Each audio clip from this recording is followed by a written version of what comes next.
going on, everybody? Dad Hat back here with another No DQ toy hunt.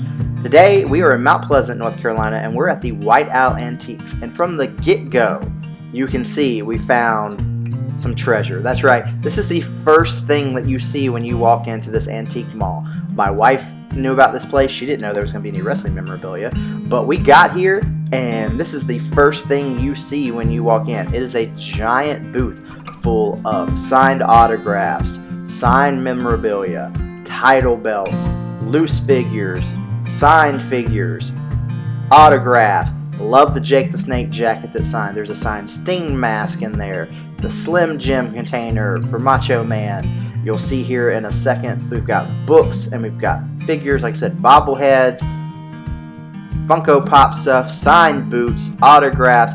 They've had a little bit of everything, and they weren't badly priced, I will say. It was a little overwhelming at first because every time I turned around there was just something different to look at. Love these classic loose figures and everything. More signed autographs, signed magazines, some artwork.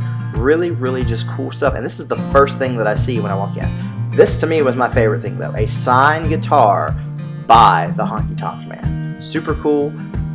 And then I walked a little bit further and we found another booth. And this booth, it was figures upon figures upon figures.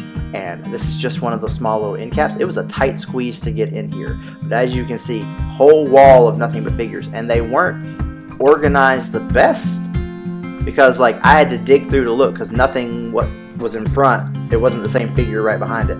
So some really cool stuff. There was an awesome Mankind ringside exclusive, tons, I mean, from elites to, you know, vaulted figures, like just so many. I mean, again, very overwhelming, and you could spend a ton. I will say there in this booth there was a little bit that was overpriced, but hey, they had some really cool ones. And down here you see this is that Mankind I was talking about. I thought this was really cool. You know, classic 1996 Mick Foley with that gear. Should have picked that one up, but hey, maybe it'll be there next time I drop by. But I didn't know this place existed, but this was just one of many booths that I found that had wrestling memorabilia.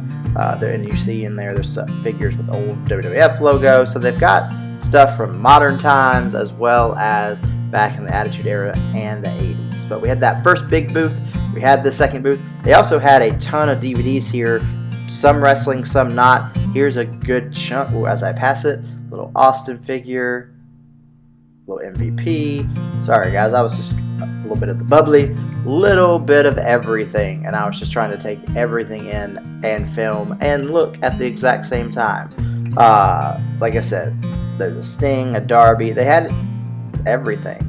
Like I said, here's the DVDs and everything. All, of course, watched. I love the old school VHSs. I was telling my wife, I'm like, I had all of these VHSs. They had the Wrestler. You know, I almost picked that up because I realized I never actually owned the Wrestler DVD, but they had a little bit of everything. And then I found this third booth, and they didn't have a ton of these, but they had some old school retro wrestling shirts. Hey, do you need some NSYNC dolls? But they had a lot of Funkos. This one had far more Funkos. A lot of the stuff we've seen probably in the last couple of years. A few that, you know, were a little bit older, like that Young Bucks one. These were just loose, you know, Fit Finlay, Taker, and Cena just chilling out. And then this was towards the end as I was leaving. Another booth, and they had stuff, the Rock and Socko cereal, these WCW, which you know I love, bobbleheads. They had these awesome WCW, WWE trucks and figures. And I love these loose figures right here. Look at that Vader on the old WWF logo stand. So again, some more cool loose figures and everything that they had. Just really nice. This was a surprise. The antique mall I'm going to have to revisit. As always, guys, make sure that you take the time, smash that like button, hit the subscribe. Lots of great content on here. We'll see you next time.